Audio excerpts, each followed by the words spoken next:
everyone wanted it. Combat rogues for the offhand, assassination rogues of course, fury warriors, and yes, even hunters. Hunters wanted everything back then. The proc rate was roughly 4%, and it wasn't unique, meaning that you could equip 2 of them. So, one of the best daggers in the game, probably even through the first few raid tiers due to the proc, and if you ran into a rogue with these in PvP, you were in for a painful time. And, just like many other weapons in the series, it got its own card in the trading card game, which is pretty neat. See that? Rogue and Warrior. Don't even try it, hunters. Since we're talking about Rend, we may as well talk about all of his drops. Another interesting item that dropped not from him, but rather his Drake, was called the Chromatic Carapace, which wasn't an armor or a weapon, but a quest item. Not too far away from Rend's room, you can find an injured whelp named Abi, who's related to the Carapace. The Chromatic Dragonflight, whom you just got done fighting, are the result of unnatural experimentations by Hyperion, with Chromagus in the Blackwing Air Raid being one of the biggest abominations. They're created by using the blood of dragons from different dragonflights, and Abi is one of the many of the blue dragonflight that were captured by Nefarian. It asks you to travel to the Winter Spring Zone and use its skill to teleport to the matron of the blue dragonflight, Hela. She would send you on a series of quests that would eventually award you with some epic armor of your choice, the breastplate or leg plates of the Chromatic Flight. To complete these, you need the Chromatic Carapace, which dropped from Gith at a 2% drop rate, and you also needed 10 brilliant chromatic scales, dropped and skinned from the Chromatic Dragonflight you just fought, and also skinned off of Chromagus in the Blackwing Lair. You also need Blood of Heroes, Skins of Shadow, and Frayed Abomination Stitchlings, depending on what armor piece you're going for, the legs or the chest. You may remember these materials in this last video. You got the Blood of Heroes from using and when you pick them up, you will get ambushed by elite NPCs. The Skins of Shadow drop from the Fullamen's dungeon at a low rate, and the Stitchlings from the Strat. Breastplate and the chest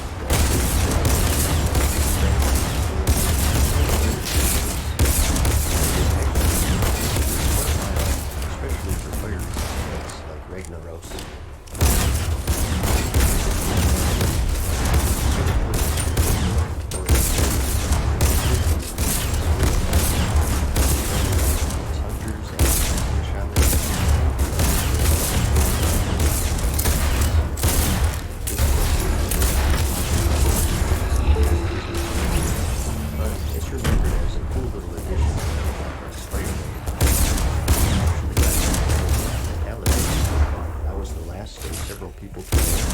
One guy rolled a 99, and I miraculously rolled a 100 after.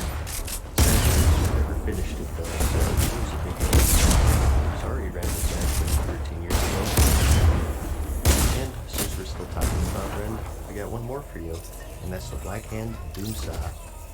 There's really not a huge story tied behind this one, but I thought it was worth mentioning still, mainly because of the look. This was the trusty weapon of Rend Blackhand himself, and he had a chance to drop it.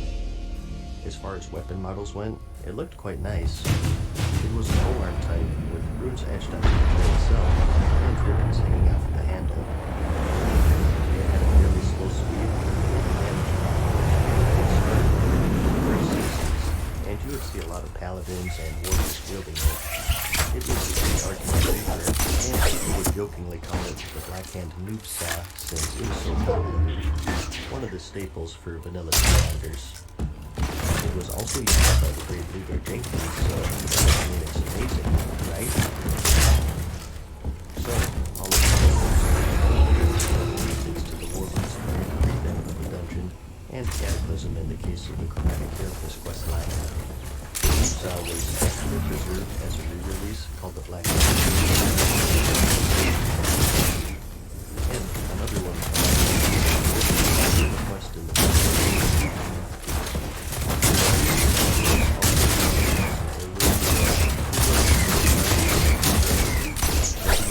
get enough to want their own videos. So that's about it for this one, I guess.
raiding. Large-scale groups of people looking for World of Warcraft. So, in this video, we'll talk about the size of the raids, the different difficulties, some of the raids themselves, and I'll sprinkle in some of the experiences where appropriate. But hopefully keep this video more about just have fun reminiscing like we always do, and maybe give people who back then a little insight on how much things have changed. I'll be doing this mainly from memory. I'll be fact-checking, but if I get anything wrong, give me a little slack. It's been 13 years after all. And feel free to post any corrections, of course, if you have any. And since the subject is quite huge, I think the best way to do it is maybe split it up into multiple parts. In this episode, we'll cover vanilla raiding, and we'll go over the other expansions in future episodes. So, this will be thorough, but the video also isn't an hour long. Okay, so rewind to November 2004. A new game called the World of Warcraft is lighting the world of MMOs on fire. You take a couple of months to journey from level 1 to level 60, do some 5-man dungeons with friends, and once you're ready, raiding. There were actually 4 raids at the release of World of Warcraft, at least that I know of. We of course have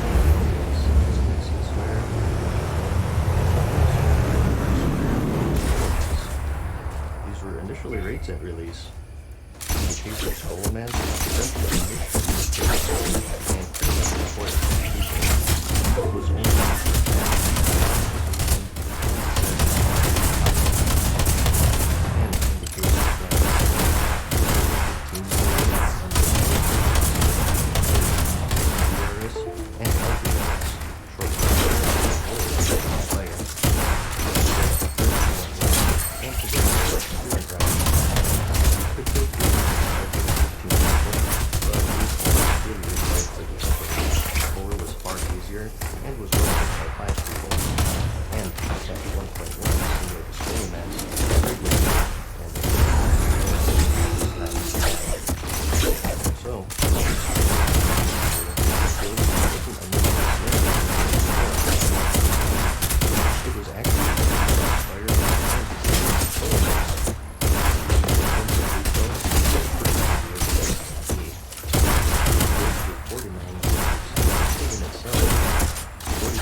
Every room was massive because you had to get 40 people enough room to spread out. Compared to the caverns looking for other giant rooms in AQ40 and some of the rooms in the whole forest, they were much, much bigger. And another side effect was that rain. With 40 people, you had a lot more wiggle room than you do today. You didn't really know what was going on.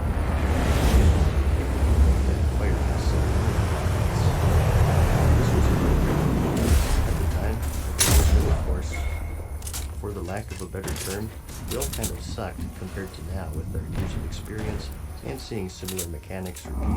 These days, you can say, oh, it's like whereas back then, it was new.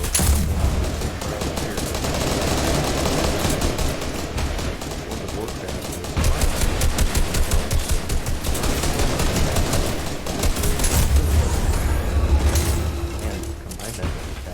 sites like YouTube weren't a thing yet, or you didn't have to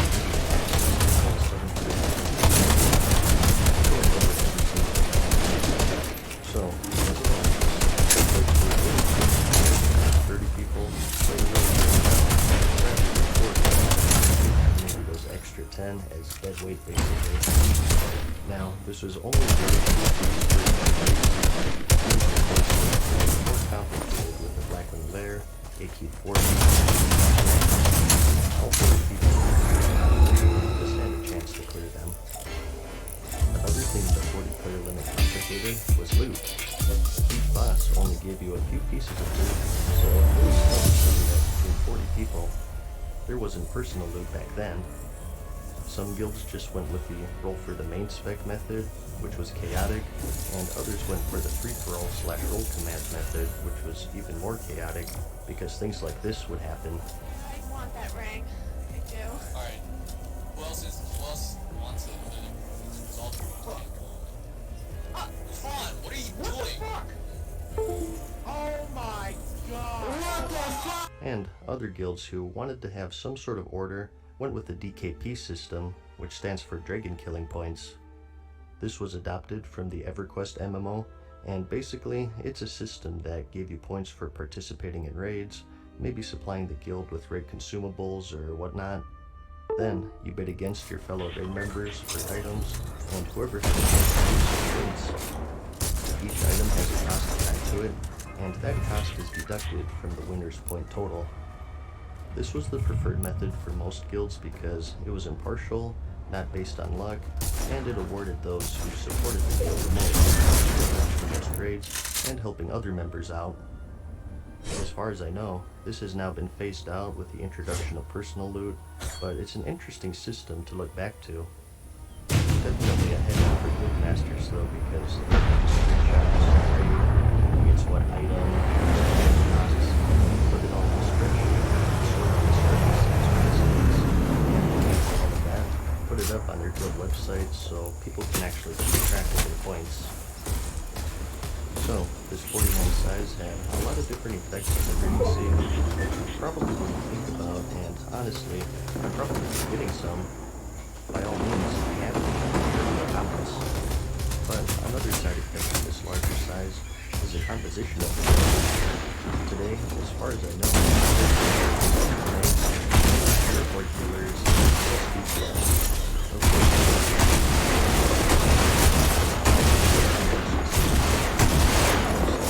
several highly geared tanks. Healers for each of those tanks, range healers,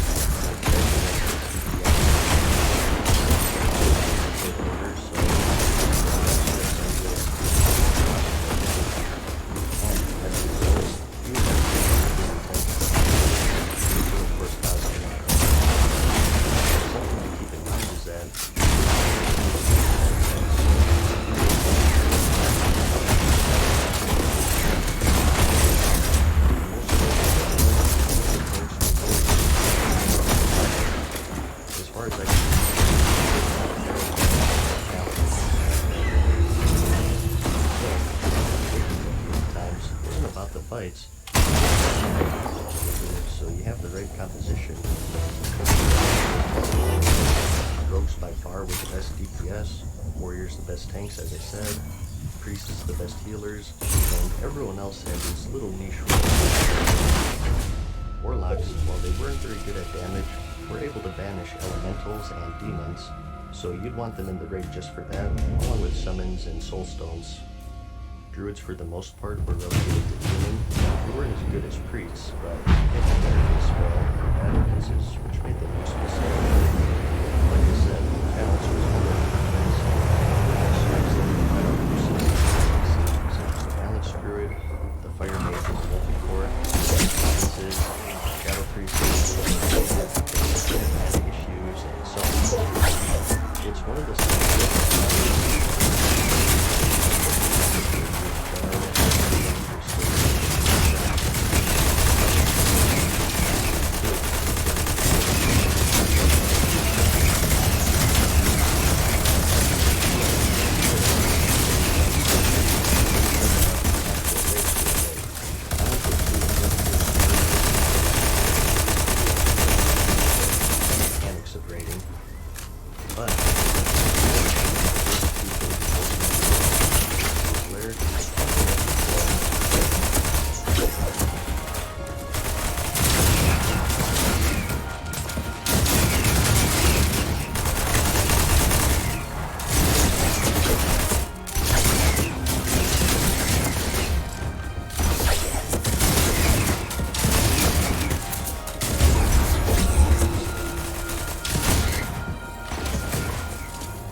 To zone in, as we went over the previous episode, there was a very extensive tuning process requiring several quests, elite bosses, and escorts. It was pretty long and tough, but at the end, you got an item called the Drakefire Amulet, which allowed you to zone in. All 40 players had to complete this process, so even zoning in was quite a challenge. But to be honest, it was fun. So I'm actually quite fond of the tuning in a lot of ways.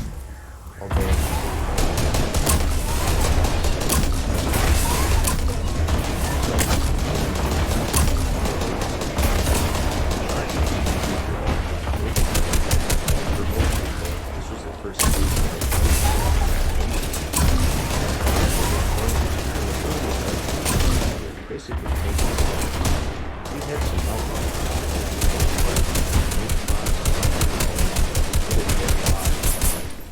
So you can just imagine the awe and panic this guy started to consider back down to the ground and drop. The first big boss will be your first 49 days. And the world is not the biggest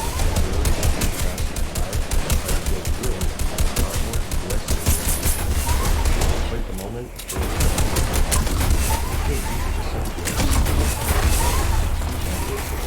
Makes the wipe animation, which is one of the most famous.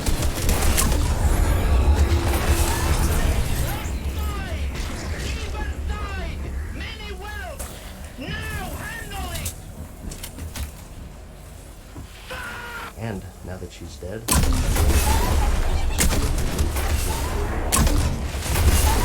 what's this? She drops purples? That's another thing I should mention here. At this point, the highest quality gear that most people had were blue items. And some dungeon bosses dropped the odd purple here and there, but they were very, very rare to see. Nowadays, you can get a full set of purples in one day, but back then, it was pretty tough to get. And as you would imagine, there was no shortage of drama over there.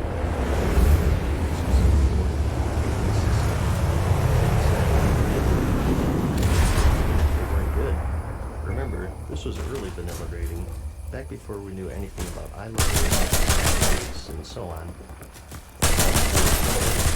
What we thought. But we started looking at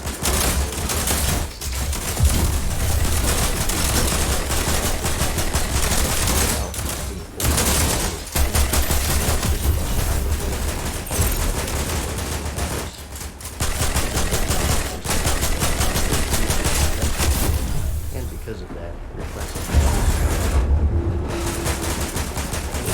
back in subject here. The next week was the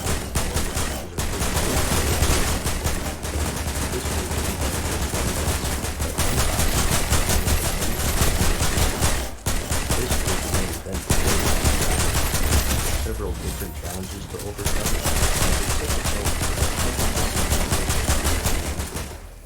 A little fun fact for you is that it almost didn't even make it to the game. Blizzard was together in 1 week before the release. The game designer, Alex Afrasiabi made the attunement quest, and Bob Fitch did all of the loot. Speaking of which, fun fact is that it actually dropped both Tier 1 and Tier 2 sets. Tier 2 was later moved to the popularity, which was added later. It was a mess, but it worked. It was a great start to the rating scene in Warcraft. As I said, Heroes was the final boss.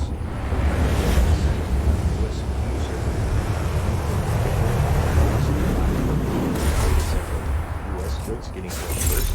Now that's something we haven't seen in a while, huh? The fight against Ragnaros required a resist cure, which was also a big thing to another rating. Basically, to sum it up, the bosses required certain resistances, or they were just impossible.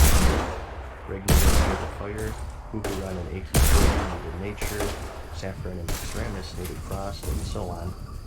Gear that had these resistances was pretty hard to track down, and you had to have a special crafted prison or run some certain resistance fight.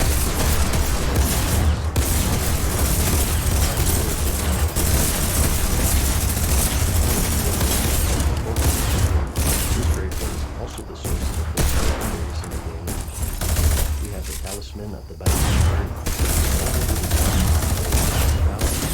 the Thunderbird Sword, and the Regular Snake. When epics were simple to feel like this, they were tied behind the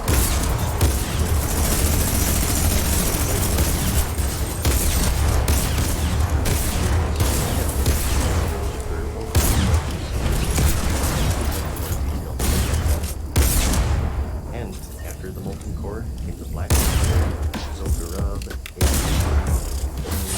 and lastly, Nexramis.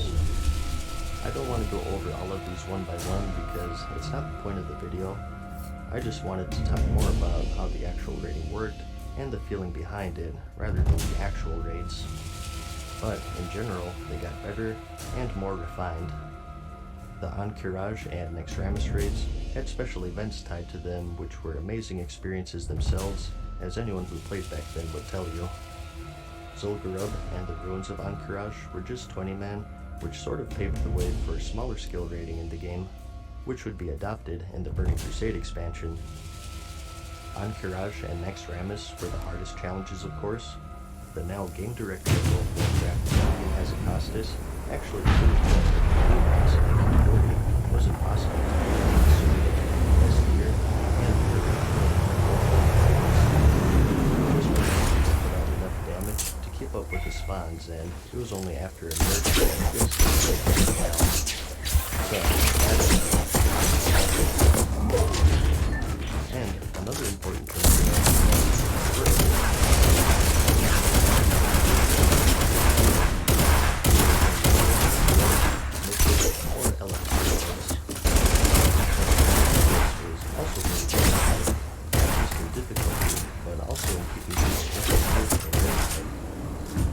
not long after its release, the Burning Crusade expansion was announced, which really killed the It was time to notice that the level cap would increase, and that any gear that you would get in there would be replaced. And combine that with the extreme challenge and the lack of progress, a 10 times only died off.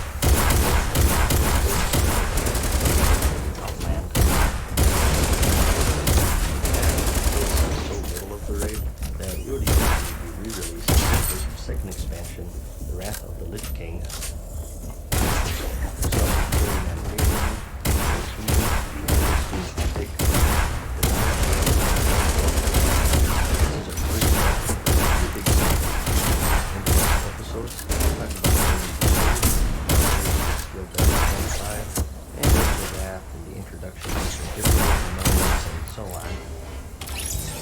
found the video interesting or entertaining, like it if you liked it, and I'll see you in the next episode. Peace. Farewell for now, folks. Hope you enjoyed today's video. See you again soon.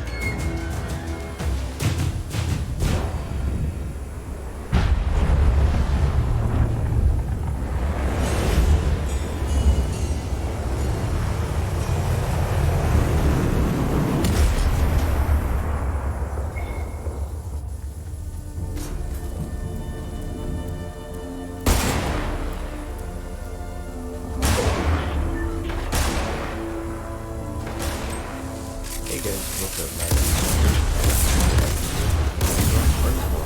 This is a series where I go over all my iconic weapons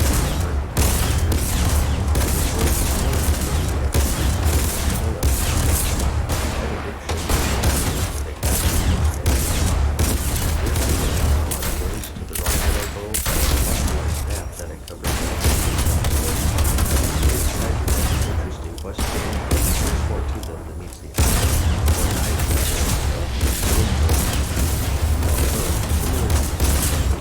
It all starts with the core raid, even the boss.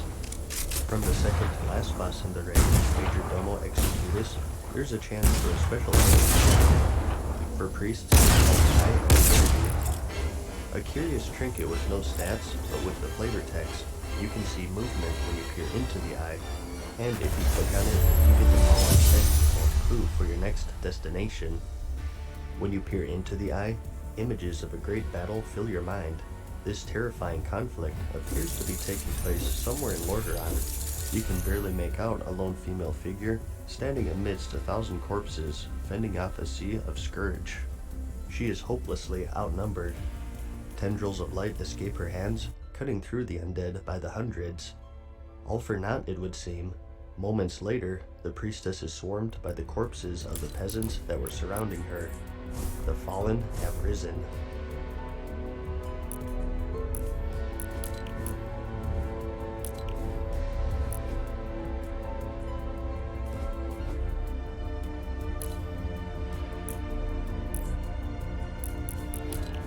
So, a lone priestess battling undead somewhere in Lordaeron. Again, very vague, just like the ancient petrified faith from the previous episode, and had it not been for handy websites such as Thoughtbot or word of mouth, finding exactly where the heck you were supposed to go was a challenge to say the least. Well, a good place as any to start looking is in the Eastern Plaguelands.